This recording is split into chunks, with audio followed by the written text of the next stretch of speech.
Para jamaah, ini ada 3 langkah yang disampaikan Rasulullah. 3 langkah ini apabila orang melakukan akan ditambah oleh Allah. Ditambah. Allahumma zidna wala tanqusna. Ya Allah, mudah-mudahan kita ditambah terus, jangan sampai dikurangi. Ya, mudah-mudahan insya Allah. 3 langkah yang menjadikan kita ditambah. Tambah mulia, tambah ya berwibawa, tambah barokah, tambah rahmat. 3 langkah ini yang menjadikan kita tambah. Yang pertama, at-tawadhu. Tawadhu. Mungkin dalam bahasa Jawa, bahasa Indonesia kita sudah sering mendengar tawadhu. Tawadhu itu apa? Tawadhu itu rendah hati. Rendah hati. Yang dimaksud rendah hati di sini adalah saling hormat menghormati. Saling hormat menghormati. Ya. Sebaliknya tawadhu para hadirin adalah takabur. Takabur itu apa? Sombong. Ya. Sebaliknya tawadhu adalah sombong. Kalau tawadhu, Rasulullah mengatakan la yazidul abda illa rif'atan. Tawadhu itu tidak menjadikan seorang hamba kecuali diangkat derajatnya oleh Allah. Orang yang tawadhu diangkat derajatnya oleh Allah. Perintah dari Rasulullah, fatawadhu. Umatku, ayo saling tawadhu, saling rendah hati. Ya, bukan maksudnya rendah diri kemudian merendahkan diri kita sampai terhina. Ya, apalagi kepada orang kaya, itu tidak boleh. Yang dimaksud tawadhu di sini adalah rendah hati. Yang dimaksud rendah hati adalah saling hormat menghormati, sopan santun sesuai aturan Allah. Ya, toto kromo sesuai aturan Allah. Iya. Orang yang tawadhu pasti diangkat derajatnya oleh Allah. Ini pernyataan Nabi kita Muhammad SAW. Tadi saya katakan sebaliknya tawadhu adalah takabur, sombong. Sebaliknya, kalau tawadhu diangkat derajatnya oleh Allah, kalau sombong wadu'ahullah, dihancurkan oleh Allah. Kemarin saya sudah mengatakan tidak ada kejayaan dengan kesombongan. Tidak ada kejayaan dengan kesombongan, tidak ada. Tapi kejayaan adalah dengan orang-orang tawadhu. Yang kedua, langkah yang menjadikan kita diangkat derajatnya oleh Allah. Kalau yang pertama tadi tawadhu, yang kedua adalah al-afu, memberi maaf kepada orang lain. Memberi maaf kepada orang lain. Ya. La yazidul abda illa izzan.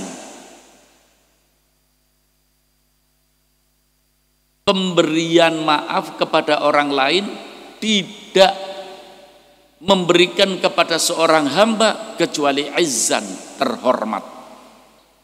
Orang yang senang memberi maaf itu hidupnya terhormat. Yang memberi kehormatan adalah Allah Subhanahu wa ta'ala. Fa'fu, ini perintah Rasulullah. Mari umatku saling maaf memaafkan. Iya, yu'izzukumullah.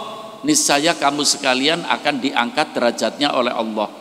Hidupnya akan terhormat. Ya, memberi maaf. Sangat luar biasa memberi maaf. Jangan sampai, apalagi ada orang yang sampai minta maaf sama kita, kok ditolak.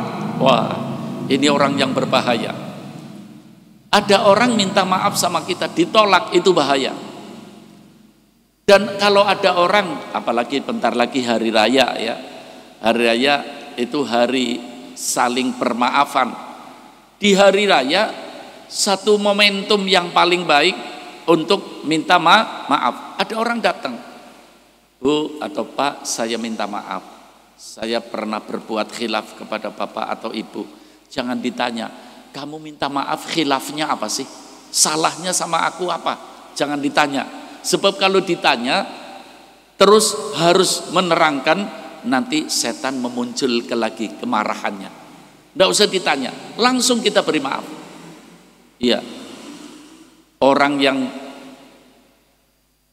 dimintai maaf dan memberi maaf, orang yang mau minta maaf itu dua-duanya akan dibukakan pintu surga.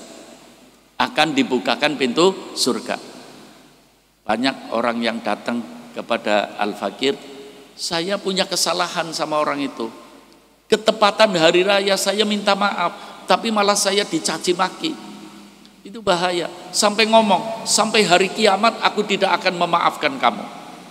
Loh, kamu kan manusia, tempatnya khilaf, tempatnya dosa, tempatnya kesalahan.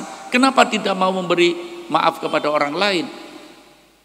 Allah itu sumber pemaaf, ya.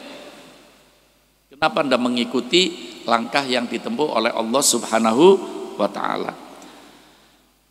Ya'izzukum, kalau kamu mampu banyak memberi maaf kepada orang lain, kata Rasulullah, kalian akan menjadi hamba-hamba yang terhormat dunia dan akhirat. Yang ketiga, perbuatan yang menjadikan kita diberi tambahan berbagai nikmat oleh Allah, as-sodaqoh, yaitu sodakoh. Kata Rasulullah, la tazidul mal illa kathrotan. Dengan sodakoh harta akan bertambah. Dalam riwayat lain, mana kosomalun min sodakotin bal yazdad bal yazdad bal yazdad. Tidak akan berkurang suatu harta yang digunakan untuk sodakoh, malah akan tambah, malah akan tambah, malah akan tambah. Ini ngomong sodakoh juga manfaatnya luar biasa, banyak sekali. Orang yang sodakoh akan diangkat dari berbagai musibah. Orang yang sodakoh diberi sehat badan, fisik dan mentalnya. Orang yang sodakoh, senang sodakoh, itu nanti akan matinya husnul khotimah, ya. Dhillul mu'min yaumal qiyamah sodakotuh. Itu Rasulullah mengatakan, payungnya seorang yang beriman hari kiamat adalah sodakohnya. Tambah banyak sodakohnya, payungnya tambah besar. Ini hadis sahih. Tambah banyak, tambah besar payungnya. Ya, mungkin kita bisa menolong orang lain di hari kiamat karena payung kita besar. Sodakoh bisa menjadikan problem disingkirkan oleh Allah. Mungkin satu saat ada problem yang menimpa diri kita, ya, di samping kita usaha secara lahiriah, di samping kita berdoa, sodakoh, Allah akan nyingkirkan berbagai problem dengan cara Allah yang mungkin secara otak kita tidak mampu kita mikirkan, ya. Fatasodaku, ini perintah dari Nabi kita Muhammad SAW. Malah ini ada tambahan lagi, yarhamukumullah, dengan kalian sodakoh akan mendapatkan rahmat dari Allah Subhanahu wa ta'ala. Akan mendapatkan rahmat dari Allah. Naam.